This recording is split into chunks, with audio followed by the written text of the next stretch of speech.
The Cowboys offense relied heavily on Dak Prescott in the passing game to move the ball last night. Dak had nearly 400 yards passing along with 3 TDs, but down 4 with a minute and a half remaining. The Cowboys chose to run it twice from the Vikings 11, which resulted in a loss of 3 yards.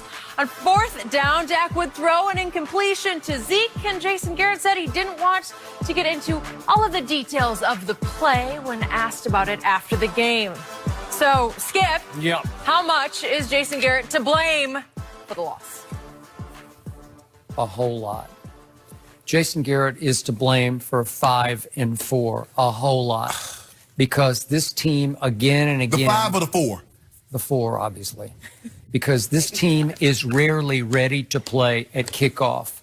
Jason Garrett's voice has gone stale in that locker room, and you have played for teams where after a while you don't even listen to what he's saying. They were not emotionally or psychologically ready for a huge Sunday night game against a really good football team in their house. They came out flat on defense once again. And I'm going to remind you that of those 9 games, only twice have they jumped out to leads. One was against the Dolphins when they were just a joke. They're no longer a joke, those Dolphins, but they were a joke when they played Dallas and several other teams. But the only other time they jumped on somebody, and it was at home on a Sunday night, was after Doug Peterson did what Jason Garrett is incapable of. Doug Peterson motivated the Dallas Cowboys by predicting a victory, guaranteeing a victory at Jerry World on a Sunday night because they had stunk it up the week before, and he got defensive on his radio gig and said, we're going to go down there and we're going to win that game. And it took that to light a new fire under my team. And I told you before, Jason Garrett couldn't motivate a rodeo bull coming out of the chute. And that's pretty hard not to do. But my defense is rarely ready to play at kickoff, and it's hard to watch. I know you're rooting against them, but if you're rooting for them, it just squeezes your guts to have to sit back and watch. They're flat. They're not ready to go. They can't tackle Dalvin Cook. And I know he's really good and he's leading the league in rushing, but you've seen teams come out with fire and intensity and focus and emotion and just overwhelm a visiting team. They weren't ready to do that. And I'll give you this, on offense, they don't play with real early urgency. Dak is at his best when he's the hopeless underdog. Oh, yeah, when he's behind and they're throwing every play? Oh, okay. It's a little different. Well, he's really good at that because I'm not sure there's anybody better than that. But I don't give Jason Garrett any credit for the wins because I've told you from the start, he just goes along for the ride. He's Coach Clapp. He just stands over there clapping. This is the part that's confusing to me. He gets no credit for the wins, but you give him all the blame. How?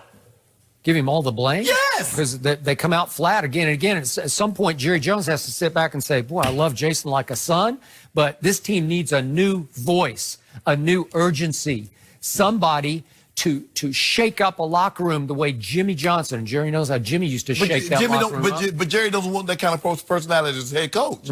Because the guy that can do that, a Sean Payton, a Coach Belichick, a Mike Tomlin, those type of coaches, you don't tell them what to run, when to run it, who to play, and how to play them. That's what Jerry does. That's why Jerry has Jason Garrett. That's what he paid for. And then what did we see late last night in the game? We saw 2 things happen. How about when they finally did stop Minnesota on its last possession, and now it's time to maybe get the Hail Mary.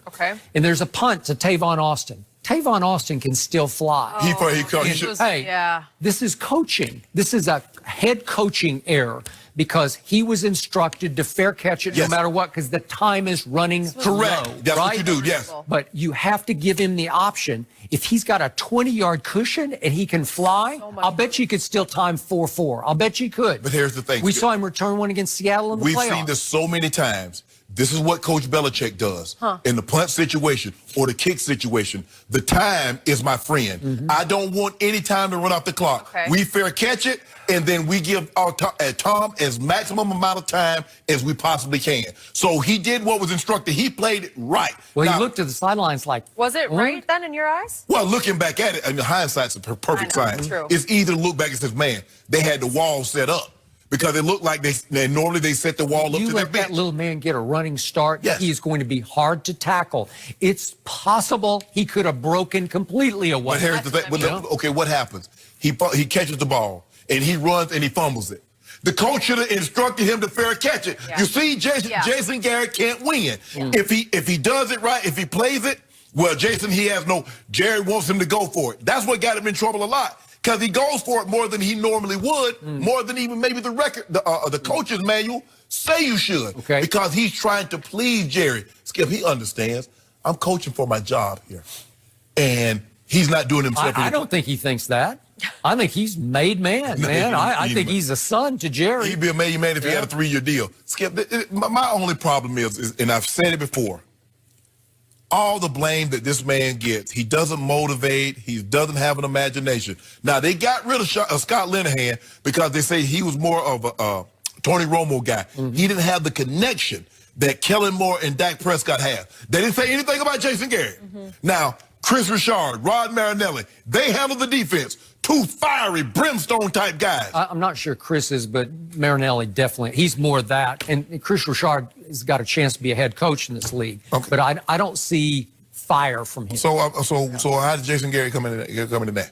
Well, you think? Let me ask you a question. You think Sean McVay is over there, and Wade Phillips talking about Wade, you need to get the defense going? No, he said, Wade, you got that. Jason Garrett said, Rod Marinelli, Chris Richard, y'all got that. He said, Kellen Moore. Hold on. He did. Jason Garrett didn't fire Scott Linehan. Jerry Jones did, and hired Kellen Moore. But now, a few calls don't go right. That's Jason Garrett. He overruled him, and he told him to do this. I've told you before, the head coach has veto on run or pass. Yes. And I will bet you Jason Garrett had input into second, third, and fourth downs in which the ball was taken out of Dak's hands and tried to put in Zeke's hands. I'll bet you he signed off, and I'll bet you he called the pass to Zeke on fourth down. I don't believe he called it. I don't believe it. It didn't go, Skip. It just didn't go according to plan. Maybe.